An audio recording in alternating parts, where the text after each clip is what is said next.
আসসালামু আলাইকুম বন্ধুরা, আশা করছি আপনারা সকলে ভালো আছেন। আপনাদের দোয়ায় আমি ভালো আছি। আজকে কথা বলবো যারা সিঁড়িঘরের ব্যালকনি বানাতে চান তাদের উদ্দেশ্যে এই ভিডিওটা করানো হয়েছে। আপনারা চাইলে অল্প খরচে এবং অল্প দামে ব্যালকনি বানাতে পারেন এবং সিঁড়িঘরে সিঁড়ি রেলিং এর জন্য এই ভিডিওটা খুব সুন্দর করে বানানো হয়েছে।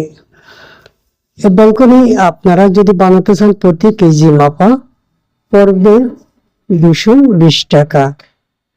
কিন্তু এই ব্যালকনির ডিজাইনটা হচ্ছে খুব চমৎকার ডিজাইন। আমরা ব্যালকনি ফিটিং করতেছি খুব সুন্দর করে। আপনারা অবশ্যই ভিডিওগুলো দেখতে পাচ্ছেন। আপনারা অবশ্যই কমেন্টে মতামত জানিয়ে দেবেন, একটা লাইক দিবেন। যদি বা একটা লাইক দেন আপনাদের জন্য ভিডিও বানাতে অনেক অনেক ভালো লাগে। ধন্যবাদ।